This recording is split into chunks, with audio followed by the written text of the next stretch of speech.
नमस्कार, मैं शालिनी और आप देख रहे हैं नेशनल न्यूज नेटवर्क। आइए नजर डालते हैं आज की बड़ी खबरों पर। वीर गाथा के सुपर 100 में चयनित होना छोटी उपलब्धि नहीं, रक्षा मंत्री राजनाथ सिंह बोले युवा देश का भविष्य। रक्षा मंत्री राजनाथ ने शनिवार को नई दिल्ली में वीर गाथा 4.0 के सुपर 100 विजेताओं की प्रशंसा की और उन्हें देश का भविष्य बताया।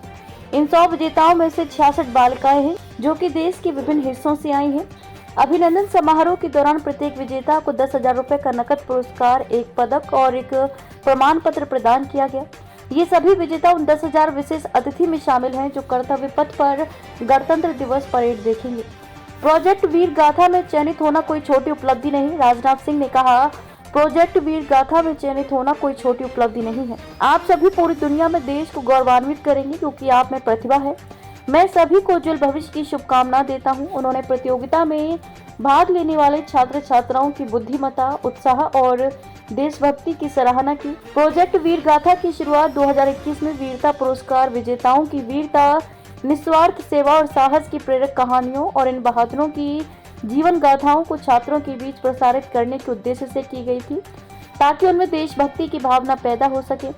इसके माध्यम से स्कूली विद्यार्थियों को रचनात्मक गतिविधि के लिए मंच प्रदान किया जाता है। 4.0 के सुपर 100 विजेताओं में से 2/3 लड़कियां। राजनाथ सिंह ने इस बात पर प्रसन्नता व्यक्त की कि वीर गाथा 4.0 के सुपर 100 विजेताओं में से 2/3 लड़कियां हैं। उन्होंने मणिपुर की 10वीं कक्षा की छात्रा नेम नेनेंग का विशेष तौर पर उल्लेख किया जिसने बचपन में ही अपने माता पिता को खो दिया था। रक्षा मंत्री ने कई कठिनाइयों के बावजूद अपनी पढ़ाई नहीं छोड़ने और विजेताओं के बीच स्थान हासिल करने के लिए उनकी दृढ़ता की प्रशंसा की। इस अवसर पर विद्यार्थियों को नायक का सही अर्थ समझाते हुए रक्षा मंत्री ने कहा कि एक नायक राष्ट्र के उत्थान के लिए कार्य करता है। उन्होंने कहा कि युवा भारत के भविष्य के नायक हैं और वे 2047 तक देश को विकसित भारत बनाने में प्रमुख भूमिका निभाएंगे। उन्होंने कहा कि प्रधानमंत्री नरेंद्र मोदी के गतिशील नेतृत्व से वैश्विक मंच पर भारत का कद बढ़ा है। लखपति दीदियों को करोड़पति बनने का लक्ष्य रखना चाहिए। शिवराज केंद्रीय ग्रामीण विकास मंत्री शिवराज सिंह चौहान ने शनिवार को कहा कि लखपति दीदियों को करोड़पति बनने का लक्ष्य रखना चाहिए।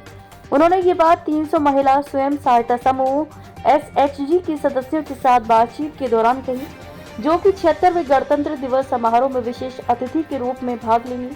शिवराज ने स्वयं सहायता समूहों की महिलाओं के प्रयासों की सराहना की जो प्रधानमंत्री मोदी के लखपति दीदी के दृष्टिकोण को साकार कर रही है। उन्होंने गरीबी मुक्त गांव के लक्ष्य को दोहराया और सभी लखपति दीदियों से अनुरोध किया कि अपने आसपास की हर महिला को लखपति बनाएं।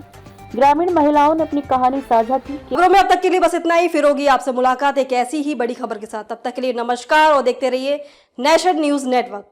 ऐसे ही लेटेस्ट अपडेट पाने के लिए हमारे चैनल को सब्सक्राइब करें और तुरंत नोटिफिकेशन पाने के लिए बेल आइकन प्रेस करना ना भूलें। यदि आप हमें फेसबुक या इंस्टाग्राम के माध्यम से देख रहे हैं तो हमारे पेज को फॉलो जरूर करें। धन्यवाद।